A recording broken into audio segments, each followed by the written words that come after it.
Hello বন্ধুরা, আশা করি সবাই ভালো আছেন। আজ আপনাদের জন্য নিয়ে এলাম একটি চমৎকার বাংলা নাটকের রিভিউ। নাম বউয়ের বিয়ে। নাটকটিতে চাঁদনী চরিত্রে অভিনয় করেছেন তানজিম সায়রা তটিনী এবং শাকিল চরিত্রে আছেন ইয়াশ রোহান। আসুন রিভিউটি শুরু করা যাক। বউয়ের বিয়ে নাটকটি কমেডি এবং ড্রামার এক দারুণ মিশ্রণ। এর গল্প শুরু হয় চাঁদনী আর শাকিলের গোপন প্রেম দিয়ে। চাঁদনী চরিত্রটি সাহসী এবং কিছুটা জেদি, অন্যদিকে শাকিল বেশ ভীতু প্রকৃতির। এই বিপরীতধর্মী দুটি চরিত্রের রসায়ন বেশ উপভোগ্য। চাঁদনী চরিত্রে তানজিম সায়রা তটিনী তার চমৎকার অভিনয় দিয়ে দর্শকদের মন জয় করেছেন। তার সাহসী ও রোমান্টিক অভিব্যক্তি গল্পে ভিন্ন মাত্রা যোগ করেছে। একইভাবে ইয়াশ রোহানও ভীতু কিন্তু প্রেমে পাগল শাকিল চরিত্রটি দারুণভাবে ফুটিয়ে তুলেছেন। নাটকের মূল কাহিনী আবর্তিত হয়েছে চাঁদনী ও শাকিলের গোপনে বিয়ে করাকে কেন্দ্র করে।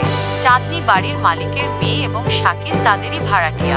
সম্পর্কের জটিলতা বাড়ে যখন চাঁদনীর বাবা মেয়ের জন্য অন্য পাত্র ঠিক করেন। এরপর থেকেই গল্পে হাস্যরস, দ্বন্দ্ব এবং নানা পরিস্থিতি তৈরি হতে থাকে। চাঁদনী একদিকে শাকিলকে চাপ দিতে থাকে তার বাবাকে সত্যিটা বলার জন্য, অন্যদিকে শাকিলের ভয় ও দ্বিধা কাহিনীতে যোগ করে বিশেষ টানাপোড়েন। নাটকটির সংলাপগুলো বেশ মজার এবং বাস্তবধর্মী।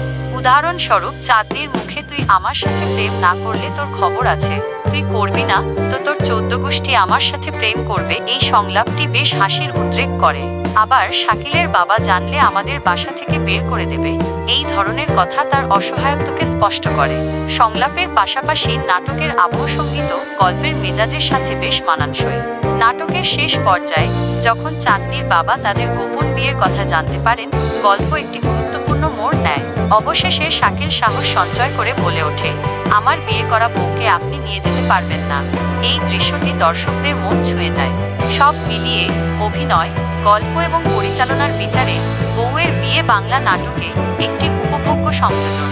তবে কারো কারো মনে হতে পারে যে গল্পের কিছু অংশ কিছুটা দীর্ঘায়িত করা হয়েছে, যা পরিহার করা গেলে আরও ভালো হতো। বন্ধুরা, সবশেষে বলবো, বউয়ের বিয়ে নাটকটি আমার বেশ ভালো লেগেছে। যারা কমেডি ও রোমান্সের মিশ্রণ পছন্দ করেন তারা এই নাটকটি দেখতে পারেন। নাটকটি নিয়ে আপনাদের কি মতামত তা কমেন্টে জানাতে ভুলবেন না।